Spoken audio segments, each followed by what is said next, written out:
Isa pong misteryosong post mula sa co-founder ng Ripple at XRP Ledger na si Arthur Brito ang nagparamdam matapos ang halos 14 na taon na pananahimik. Isang simpleng emoji lang ang kanyang pinost, pero ang epekto nito ay grabe. Niyanig ang buong buong mundo ng crypto, lalo na ang mga supporters ni XRP. Pero teka, sino nga ba itong si Ginoong Arthur Brito? Bakit importante ang kanyang pagbabalik? At may kinalaman ba ito sa presyo ng XRP na biglang tumalon? Kaya yan po ang siyang ating pag-uusapan sa video na ito. Pero bago po tayo magpatuloy, ay pakibasa na lamang po muna ang disclaimer dito sa ibaba ng ating screen. At ayan, simulan po natin sa kung sino po itong si Ginoong Arthur Brito at bakit siya mahalaga kay XRP. Mga ka-crypto, si Ginoong Arthur Brito ay hindi po basta-bastang pangalan. Isa siya sa mga original na nagtatag ng Ripple nitong nakalipas na taong 2011. Kasama niya sina Ginoong David Schwartz at Ginoong Jed McCaleb sa pagbuo ng XRP Ledger o XRPL na siyang backbone ni XRP.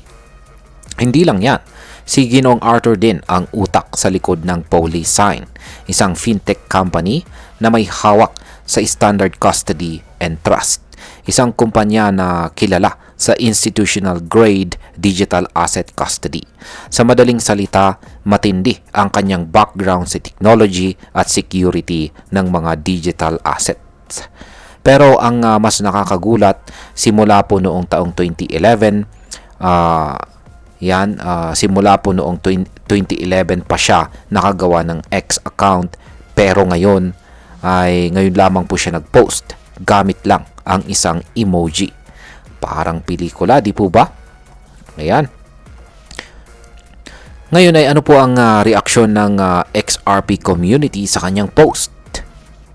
Dahil sa misteryosong pag-post ni Ginoong Arthur, agad po itong naging usap-usapan. Ang daming haka-haka. May mga nagsasabi na baka may malaking balita si Ginoong Arthur na paparating. Yung iba naman, iniisip na baka may secret update or bagong partnership itong si Ripple. Dagdag pa dito, mismong si Ginoong David Schwartz, ang CTO naman ng Ripple, ang nagkumpirma na totoo ang post. Hindi po ito hack. Hindi rin ito scam. At ang sabi pa niya, how deep does this conspiracy go? Ayan. Aba, kung si CTO na mismo ang nagsabing legit ito, ibig sabihin ay may malalim na dahilan sa likod ng post na ito. Ngayon ay may kinalaman ba ito sa XRP lawsuit laban sa SEC? Isa pa sa mga teorya ng mga XRP supporters ay baka may kinalaman ang pagbabalik ni Ginoong Arthur sa matagal ng isyo ng Ripple laban sa SEC or Securities and Exchange Commission. Yan, SEC po ng US yan. Alam naman natin na isa ito sa pinakamalalaking legal na laban sa kasaysayan ng crypto. At kung may galaw na magaganap mula sa isa sa mga founders, maaaring may epekto po ito sa direksyon ng kaso.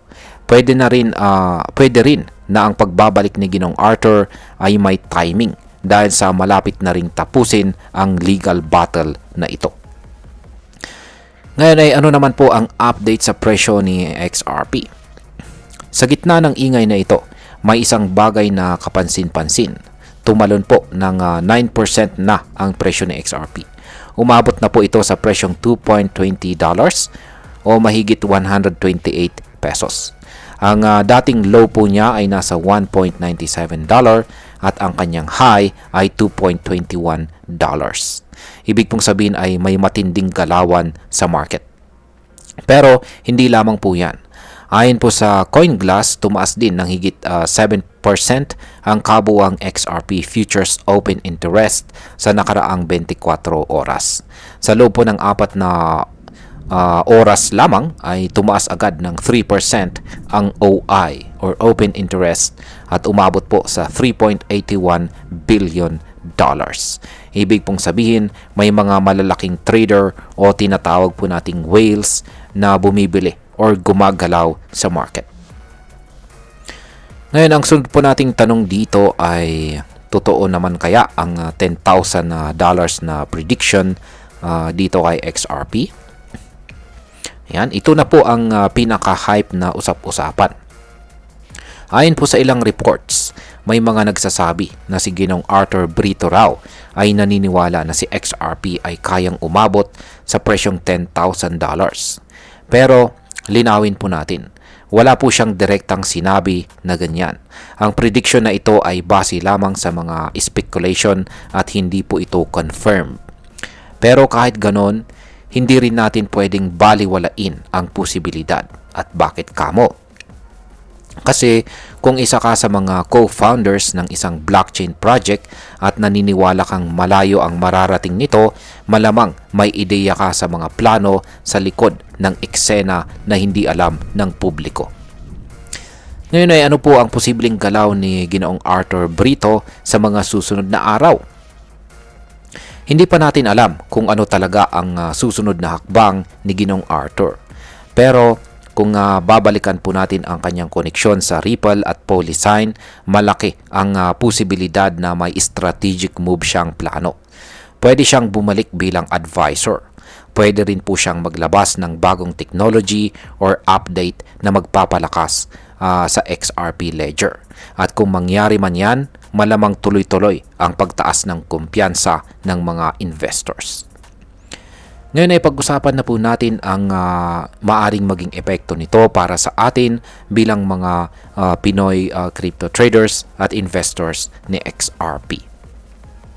Para sa atin, bilang mga Pinoy na nag-i-invest dito kay XRP or balak pa lamang na mag-invest dito, ay malaking bagay po ito. Ang pagbabalik ni Ginoong Arthur Brito ay parang sinyales na may bagong yugto si XRP. Kapag nagkataon na may magandang development, maaari pong umangat lalo ang presyo.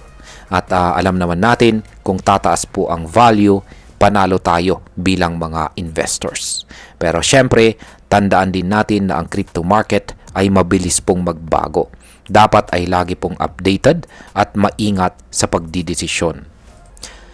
Bilang panghuli, ay ang masasabi ko naman tungkol dito ay para sa akin, ang pagbabalik po ni Ginoong Arthur Brito ay hindi simpleng paramdam lamang. Sa tagal ng kanyang pananahimik, bakit ngayon pa siya nag-post? Bakit ngayon kung kailan malapit na ang resolution ng kaso ng Ripple? Bakit ngayon kung kailan nagsisimula na ulit gumalaw pataas ang presyo ni XRP?